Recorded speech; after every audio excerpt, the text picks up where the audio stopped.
ہماری ویڈیوز دیکھنے کے لیے ہمارے چینل صراط جنت کو سبسکرائب کریں۔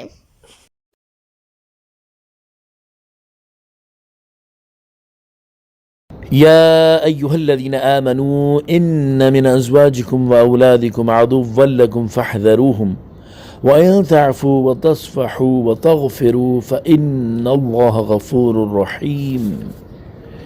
اے ایمان والو، بے شک تمہاری بیویوں اور تمہاری اولاد میں سے کچھ تمہارے دشمن ہیں، تو ان سے احتیاط رکھو، اور اگر تم معاف کرو اور درگزر کرو اور بخش دو تو بے شک اللہ بڑا بخشنے والا بہت مہربان ہے۔ تفسیر صراط الجنان۔ شان نزول۔ چند مسلمانوں نے مکہ مکرمہ سے ہجرت کا ارادہ کیا تو ان کی بیوی اور بچوں نے انہیں روکا اور کہا، ہم آپ کی جدائی پر صبر نہ کر سکیں گے، آپ چلے جاؤ گے تو ہم آپ کے پیچھے ہلاک ہو جائیں گے۔ یہ بات ان پر اثر کر گئی اور وہ ٹھہر گئے۔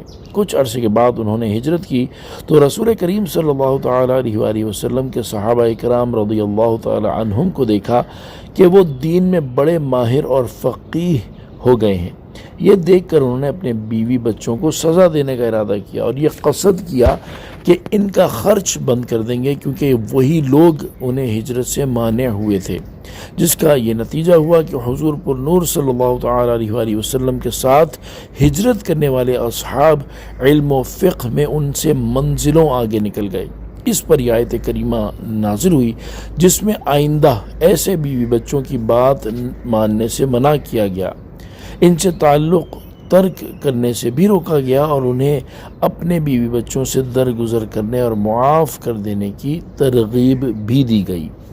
چنانچہ اس آیت کا خلاصہ یہ ہے کہ اے ایمان والو، تمہاری بیویوں اور تمہاری اولاد میں سے کچھ تمہارے دشمن ہیں کہ تمہیں نیک اعمال کرنے سے روکتے ہیں، تو ان سے احتیاط رکھو اور ان کے کہنے میں آ کر نیکی سے باز نہ رہو، اور اگر تم ان کی ایسی حرکت پر مطلع ہونے کے بعد انہیں معاف کر دو اور انہیں ڈانٹنے سے درگزر کرو اور ان کی خطا بخش دو تو بے شک اللہ تعالیٰ بخشنے والا مہربان ہے، وہ تمہارے گناہ بخش دے گا اور تمہاری خطاؤں کو مٹا دے گا۔ اس آیت سے 4 باتیں معلوم ہوئی۔ نمبر 1، جو بیوی بچے اللہ تعالیٰ کی اطاعت، نماز، حج اور ہجرت سے روکیں وہ ایک اعتبار سے ہمارے دشمن ہیں کہ ہماری آخرت کو نقصان پہنچاتے ہیں، اور دشمن وہی ہوتا ہے جو نقصان پہنچائے، لہذا ان کی بات نہیں ماننی چاہیے۔ یہ آیت ان لوگوں کے بارے میں اتری جن کو ان کے بال بچوں نے ہجرت کرنے سے روکا تھا، حالانکہ ہجرت ان پر فرض تھی۔ نمبر 2، ہمارا وہ رشتہ دار جو اللہ تعالیٰ اور رسول کریم صلی اللہ تعالیٰ علیہ وآلہ وسلم سے روکے وہ دشمن ہے، اور وہ اجنبی اور غیر جو ہمیں اللہ تعالیٰ اور رسول کریم صلی اللہ تعالیٰ علیہ وآلہ وسلم تک پہنچائے وہ ہمارا عزیز ہے۔ نمبر 3، اللہ تعالیٰ اور رسول کریم صلی اللہ تعالیٰ علیہ وآلہ وسلم کے مقابلے میں کسی کی اطاعت نہیں۔ نمبر 4، بیوی بچوں کے قصور معاف کر دینا اللہ تعالیٰ کو محبوب ہے۔ جو مخلوق پر رحم کرے گا خالق اس پر رحم فرمائے گا۔ انما اموالکم و اولادکم فتنہ واللہ عندہ اجر عظیم۔ تمہارے مال اور تمہاری اولاد ایک آزمائش ہی ہیں اور اللہ کے پاس بہت بڑا ثواب ہے۔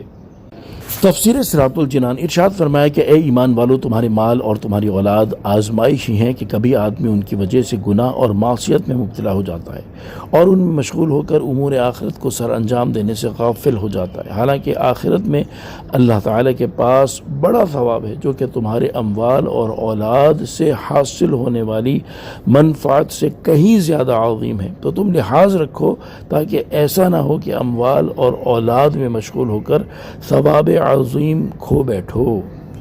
فاتقوا اللہ ما استطعتم واسمعوا واطیعوا وانفقوا خیرا لانفسکم ومن یوق شح نفسہ فاولئک هم المفلحون۔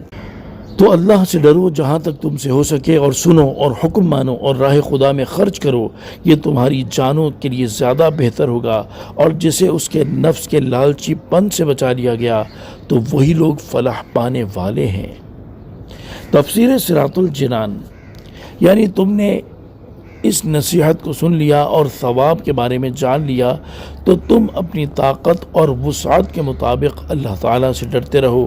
اللہ تعالیٰ اور اس کے رسول صلی اللہ تعالیٰ علیہ وآلہ وسلم تمہیں جو بات ارشاد فرمائے اسے سنو اور ان کا حکم مانو، اور اپنے فائدے کے لیے اللہ تعالیٰ کی راہ میں مال خرچ کرو، اور جو اپنے نفس کے لالچی پن سے بچا لیا گیا اور اس نے اپنے مال کو اطمینان کے ساتھ حکم شریعت کے مطابق خرچ کیا تو وہی لوگ فلاح پانے والے ہیں۔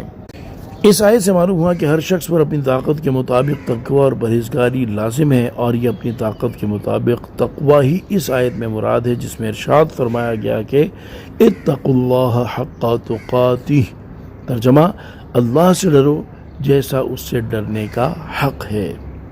صلو علی الحبیب صلی اللہ تعالی علی محمد صلی اللہ تعالی علیہ وآلہ وسلم۔